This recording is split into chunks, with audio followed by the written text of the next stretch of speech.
आज मंत्रालयामध्ये राज्य मंत्रिमंडळाची महत्त्वाची बैठक आहे। पुण्यातील गर्भवती मृत्यू प्रकरणामध्ये चौकशी समितीच्या अहवालावर चर्चा होण्याची शक्यता आहे। मंगेशकर रुग्णालयाच्या कारभाराबाबत शासनासमोर 2 अहवाल सादर होणार आहेत। अवकाळी पावसामुळे झालेलं नुकसान आणि पाणी टंचाईचा सुद्धा आढावा घेतला जाणार आहे। आणखी तपशील आपण घेणार आहोत। प्रतिनिधी सुशांत सावंत आपल्याशी जोडले गेलेत त्यांच्याकडून। सुशांत, नेमके कुठले आणखी महत्त्वाचे मुद्दे असतील जे बैठकीत उपस्थित होतील? रिद्धी 12 वाजता राज्य मंत्रिमंडळाची बैठक सुरू होणार आहे आणि या बैठकीमध्ये प्रामुख्याने काही महत्त्वाचे विषय जे आहेत ते चर्चेला येणार आहेत। त्यामध्ये आपण जर बघितलं असेल तर पुणे येथील मंगेशकर रुग्णालय त्याचे 2 अहवाल जे आहेत ते सरकारकडे आलेले आहेत। तिसरा अहवाल अजून येणं बाकी आहे। आता सरकारकडे जे 2 अहवाल आलेले आहेत त्या अहवालाबाबत चर्चा आजच्या राज्य मंत्रिमंडळाच्या बैठकीत चर्चेला येऊ शकतात। त्याचं प्रमुख कारण म्हणजे पुण्याला जी घटना घडली त्या घटनेचे पडसाद अनेक ठिकाणी उमटले। अनेक ठिकाणावरून सरकारवर विशेषतः टीका करण्यात आली।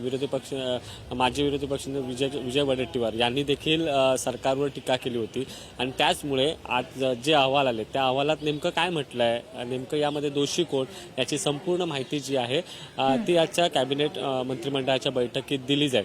त्याचसोबत दुसरा प्रामुख्याने एक विषय असणार तो म्हणजे राज्यात अनेक ठिकाणी पाण्याचं संकट आहे। मुंबईत देखील आपण जर बघितलं असेल तर टँकरवाल्यांनी आंदोलन केलं होतं आणि हा संप काल मागे घेण्यात आला। मात्र राज्यातील काही असे भाग आहेत ज्या ठिकाणी पाणी टंचाई, नेमकं राज्यात पाणीसाठा कोणत्या जिल्ह्यात किती आहे, भविष्यात काही टँकर पुरवावे लागतील का, याचा देखील आढावा आजच्या राज्य मंत्रिमंडळाच्या बैठकीत घेतला जाऊ शकतो। त्याचसोबत राज्यात काही भागांमध्ये अवकाळी पाऊस पडलेला आहे। विशेषतः तळ कोकणामध्ये अवकाळी पाऊस पडला, त्यामुळे काजू बागायतदार असतील, आंबा बागायतदार असतील त्यांचं मोठ्या प्रमाणात नुकसान झालेलं आहे। त्यामुळे महाराष्ट्रात ज्या ज्या भागांमध्ये अवकाळी पाऊस पडला आहे त्या भागांमध्ये भविष्यात काय मदत करता येईल यावर देखील आजच्या राज्य मंत्रिमंडळाच्या बैठकीत चर्चा होणार आहे।